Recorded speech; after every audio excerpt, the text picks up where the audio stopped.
Hi, hello, welcome to Competitive Cracker. It's me, Vishnu Ashok. നമ്മളുടെ net എക്സാമിൻ്റെ notification വന്നു, എല്ലാവരും അപ്ലൈ ചെയ്തൊക്കെ കാണും അല്ലേ? ഇപ്പം അപ്ലൈ ചെയ്യാത്തവർ പെട്ടെന്ന് തന്നെ അപ്ലൈ ചെയ്യുക. ഇപ്പോൾ നോട്ടിഫിക്കേഷൻ വന്ന് ഇനിയിപ്പോൾ നമ്മൾ എന്ത് ചെയ്യണം? നല്ല കൃത്യമായ സ്ട്രാറ്റജി ഫോളോ ചെയ്ത് പഠിച്ചു തുടങ്ങണം. നല്ല സ്മാർട്ട് വർക്കോട് കൂടി പഠിച്ചു കഴിഞ്ഞാൽ നമുക്ക് ഈസി ആയിട്ട് ക്രാക്ക് ചെയ്ത് എടുക്കാൻ പറ്റുന്ന ഒരു എക്സാമാണ് ഇതെന്ന് പറയുന്നത് നമ്മളുടെ നെറ്റ് കൊമേഴ്സ് എന്ന് പറയുന്നത്. അപ്പോൾ നെറ്റ് കൊമേഴ്സിൻ്റെ ഒരു പർട്ടിക്കുലർ ഏരിയ, ഒരു സിമ്പിൾ ആയിട്ടുള്ള ഏരിയ നമ്മളൊരു 5 മിനിറ്റ് കൊണ്ട് പെട്ടെന്ന് തന്നെ പഠിക്കാനായിട്ട് പോവാണ്. അപ്പോൾ കൺഫ്യൂസിങ് ആയിട്ടുള്ള 3 ടേമുകളാണ് നമ്മൾ പഠിക്കുന്നത്. ഈ ടേമുകൾ കറക്റ്റായിട്ട് മനസ്സിലാക്കി വെച്ച് കഴിഞ്ഞാൽ ഇതുമായി റിലേറ്റ് ചെയ്ത് വരുന്ന ക്വസ്റ്റ്യനുകൾ നമുക്ക് എന്ത് ചെയ്യാൻ പറ്റും? ആൻസർ ചെയ്യാനായിട്ട് പറ്റും. അപ്പോൾ നമ്മൾ പറഞ്ഞു നെറ്റ് എക്സാമിൻ്റെ നോട്ടിഫിക്കേഷൻ വന്ന കാര്യം നിങ്ങൾ ഓർത്തോണം. നിങ്ങൾ എല്ലാവരും എന്ത് ചെയ്യുക? അപ്ലൈ ചെയ്യുക. ലാസ്റ്റ് നിമിഷത്തിലേക്ക് മാറ്റി വെക്കരുത്. നിങ്ങൾ എന്ത് ചെയ്യുക? ആദ്യം തന്നെ അപ്ലൈ ചെയ്യാനായിട്ട് ശ്രമിക്കുക. അതിനുശേഷം എന്ത് ചെയ്യുക? സിസ്റ്റമാറ്റിക് ആയിട്ട് പഠിക്കുക. നമ്മളുടെ സിലബസ് ഡൗൺലോഡ് ചെയ്ത് വെച്ച് ഓരോ ഏരിയയും കൃത്യമായി മാർക്ക് ചെയ്ത് പഠിച്ചു പോകണം. നമ്മൾ എല്ലാ ഏരിയയും കവർ ചെയ്താൽ മാത്രമേ ഇത്തരത്തിലുള്ള ഒരു കോമ്പറ്റേറ്റീവ് എക്സാം നമുക്ക് ക്രാക്ക് ചെയ്ത് എടുക്കാനായിട്ട് പറ്റത്തുള്ളൂ. നെറ്റ് എന്നുള്ളത് അനിവാര്യമായിക്കൊണ്ടിരിക്കുകയാണ്. നമ്മളുടെ ടീച്ചിങ് റിലേറ്റഡ് ആയിട്ടുള്ള എല്ലാ ഫീൽഡിലും ഇപ്പോൾ നെറ്റ് എക്സാം കമ്പൽസറി ആയി മാറിക്കൊണ്ടിരിക്കുകയാണ്. അപ്പോൾ അതുകൊണ്ട് തന്നെ അതിൻ്റെ പ്രാധാന്യം കൂടുന്നത് കൊണ്ട് തന്നെ നിങ്ങൾ ഉറപ്പായും എന്ത് ചെയ്യുക? എല്ലാ ഏരിയയും കവർ ചെയ്ത് പഠിക്കാനായിട്ട് ശ്രമിക്കുക. എന്നാൽ മാത്രമേ നമുക്ക് ഈ ഒരു എക്സാം ക്രാക്ക് ചെയ്ത് എടുക്കാൻ പറ്റത്തുള്ളൂ. അപ്പോൾ നമ്മൾ ഇന്ന് പഠിക്കാൻ പോകുന്ന ആദ്യത്തെ ഒരു ടേം എന്ന് പറയുന്നത് ഡിപ്രീസിയേഷൻ എന്നുള്ളതാണ്. എന്താണ് ഡിപ്രീസിയേഷൻ എന്ന് പറഞ്ഞു കഴിഞ്ഞാൽ? ഡിപ്രീസിയേഷൻ എന്ന് പറഞ്ഞാൽ വളരെ സിമ്പിളാണ്. നമ്മളുടെ ഒരു അസറ്റിൻ്റെ വാല്യൂവിലുണ്ടാകുന്ന, മൂല്യത്തിലുണ്ടാകുന്ന കുറവിനെയാണ് എന്തെന്ന് പറയുന്നത്? ഡിപ്രീസിയേഷൻ എന്ന് പറയുന്നത്. അപ്പോൾ ഇവിടെ പറഞ്ഞിട്ടുണ്ടല്ലേ, depreciation is the gradual reduction in the value of fixed asset, gradual reduction of fixed asset over the time due to the wear and tear, obsolescence or use. It represents the allocation of the cost of an asset over its useful life. അപ്പോൾ നമ്മളുടെ ഒരു asset, ഒരു fixed asset എന്നാണ് continuous ആയിട്ട് use ചെയ്തുകൊണ്ടിരിക്കുമ്പോൾ നമുക്ക് എന്തുണ്ടാകാറുണ്ട്? ആ അസറ്റിൻ്റെ വാല്യൂവിൽ എന്തുണ്ടാകാറുണ്ട്? കുറയാറുണ്ട്. അതിൻ്റെ മൂല്യം എന്ത് ചെയ്യാറുണ്ട്? കുറയാറുണ്ട്. അതിനെയാണ് എന്തെന്ന് പറയുന്നത്? ഡിപ്രീസിയേഷൻ എന്ന് പറയുന്നത്. കൃത്യമായി മനസ്സിലാക്കി വെച്ചോണം. നമ്മളൊരു മോട്ടോർ സൈക്കിൾ ഇന്ന് വാങ്ങിച്ചു കഴിഞ്ഞ് 10 വർഷം കഴിഞ്ഞ് അത് വിറ്റ് കഴിഞ്ഞാൽ ആ വാങ്ങിച്ച വില നമുക്ക് കിട്ടുമോ? ഇല്ല. അതിൻ്റെ വാല്യൂവിൽ ഉണ്ടാകുന്ന ആ ഒരു കുറവിനെയാണ് എന്തെന്ന് പറയുന്നത്? ഡിപ്രീസിയേഷൻ എന്ന് പറയുന്നത്. ഡിപ്രീസിയേഷൻ നമ്മൾ ഡീറ്റെയിൽ ആയിട്ട് തന്നെ പഠിക്കണം. ഡിപ്രീസിയേഷൻ കാൽക്കുലേറ്റ് ചെയ്യുന്ന മെത്തേഡുകൾ പഠിക്കണം. അതിനുള്ള ഇക്വേഷനുകൾ പഠിക്കണം. അതിൻ്റെ അകത്തുനിന്ന് ക്വസ്റ്റ്യൻ വരാൻ സാധ്യതയുള്ളതാണ്. ഇപ്പോൾ ജസ്റ്റ് എന്താണ് ഡിപ്രീസിയേഷൻ എന്ന് ഇപ്പോൾ ഞാൻ പറഞ്ഞു. ഇനി അടുത്ത ഒരു ടേമാണ് അമോർട്ടൈസേഷൻ. നമുക്ക് മാറിപ്പോകാറുണ്ട്. അമോർട്ടൈസേഷൻ എന്ന് പറഞ്ഞു കഴിഞ്ഞാൽ amortisation is the process of gradually writing off the cost of intangible assets repaying a loan through the scheduled payment over time. അല്ലേ? എന്താ പറഞ്ഞിരിക്കുന്നത്? Writing off the cost of intangible asset. എന്താണ് intangible asset എന്ന് പറഞ്ഞാൽ? കാണാനോ സ്പർശിക്കാനോ ഒന്നും പറ്റാത്ത അസറ്റുകളെയാണ് എന്തെന്ന് പറയുന്ന ഇൻടാഞ്ചിബിൾ അസറ്റ് എന്ന് പറയുന്നത്. പക്ഷെ അതിന് എന്തുണ്ട്?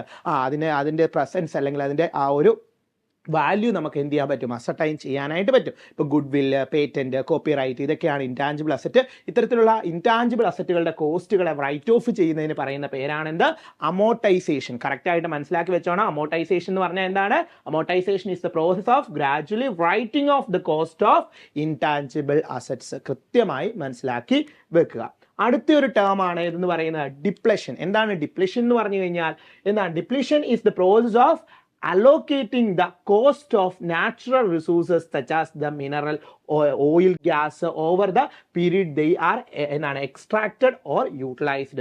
The depletion is the process of allocating the cost. അതായത് നമ്മളുടെ നാച്ചുറൽ ആയിട്ടുള്ള റിസോഴ്സിൻ്റെ ക്വാണ്ടിറ്റിയിൽ ഉണ്ടാകുന്ന കുറവ്, അതായത് നാച്ചുറൽ റിസോഴ്സുകളുടെ ക്വാണ്ടിറ്റിയിൽ ഉണ്ടാകുന്ന കുറവിനെയാണ് എന്തെന്ന് പറയുന്നത്? ഡിപ്ലഷൻ എന്ന് പറയുന്നത്. കറക്റ്റായിട്ട് മനസ്സിലാക്കി വെച്ചോണം. ഡിപ്രീസിയേഷനും ഡിപ്ലഷനും തമ്മിലൊന്നും മാറരുത്.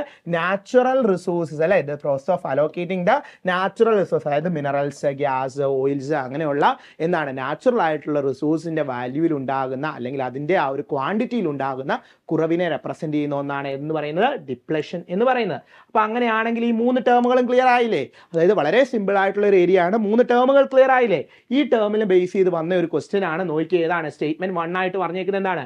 Depreciation is calculated four tangible fixed asset while amortization is used for intangible asset. And statement 2 ആയിട്ട് പറഞ്ഞേക്കുന്നത് എന്താണ്? Depletion is applicable only when there is extraction or consumption of natural resources like oil, minerals or rubber. എന്താ പറഞ്ഞേക്കുന്നത്? Correct ആയിട്ട് നോക്കി. ആദ്യത്തെ statement എന്താ പറഞ്ഞത്? Depreciation is calculated for tangible, അല്ലെ, tangible fixed asset while amortization is used for intangible asset. Amortization use ചെയ്യുന്നത് എവിടെയാണ്? ഇൻടാഞ്ചിബിൾ അസറ്റിലാണ്. കറക്റ്റ് അല്ലേ? അപ്പൊ സ്റ്റേറ്റ്മെന്റ് 1 കറക്റ്റ് ആണ്. സ്റ്റേറ്റ്മെന്റ് 2 എന്താണ്? Depletion is applied only when there is an extraction or consumption of natural resources. Natural റിസോഴ്സുകളുടെ എക്സ്പാൻഷനും കൺസപ്ഷനുമായി ബന്ധപ്പെട്ട് നിൽക്കുന്ന ഒന്നാണ് ഡിപ്ലഷൻ. ആ സ്റ്റേറ്റ്മെന്റ് എന്നാണ് കറക്റ്റ് ആണ്. അപ്പൊ ഇവിടെ എങ്ങനെയാണ്? ബോത്ത് ദ സ്റ്റേറ്റ്മെന്റ് അല്ലെ, സ്റ്റേറ്റ്മെന്റ് 1 and 2 ആർ കറക്റ്റ് അല്ലെ. Both the statement 1 and 2 are correct എന്നുള്ളതാണ് ആൻസർ ആയിട്ട് വരുന്നത്. അപ്പൊ നമ്മളുടെ ആൻസർ എന്ന് പറയുന്നത് ഏതായിരിക്കും?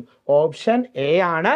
രണ്ട് സ്റ്റേറ്റ്മെന്റും എന്താണ്? കറക്റ്റ് ആണ്. സ്റ്റേറ്റ്മെന്റ് 1ഉം സ്റ്റേറ്റ്മെന്റ് 2ഉം കറക്റ്റ് ആയിട്ടുള്ളതാണ്. അപ്പം ഒരു ചെറിയ ഒരു ഏരിയ ആണ് നമ്മൾ പറഞ്ഞത് അല്ലേ, വളരെ ലിമിറ്റഡ് സമയം കൊണ്ട് വളരെ ഒരു ചെറിയ ഏരിയ ആണ്, പക്ഷെ ആ ഏരിയയിൽ നിന്ന് എന്തുണ്ട്? ക്വസ്റ്റ്യൻ വന്നിട്ടുണ്ട്. അപ്പം നമ്മൾ ഇങ്ങനെ മനസ്സിലാക്കി പഠിക്കണം. ഓരോ ഓപ്ഷനുകൾ കാണുമ്പോൾ, ഒരു MCQസിൽ 4 ഓപ്ഷനുകൾ കാണുമ്പോൾ ആ 4 ഓപ്ഷനുകളും എന്ത് ചെയ്യുക, എങ്ങനെയൊക്കെ ആ 4 ഓപ്ഷൻ്റെ അകത്തുനിന്ന് വീണ്ടും ക്വസ്റ്റ്യൻ വരാൻ സാധ്യതയുണ്ട് എന്ന രീതിയിൽ ഫോക്കസ് ചെയ്ത് അത് പഠിക്കാനായിട്ട് ശ്രമിക്കണം.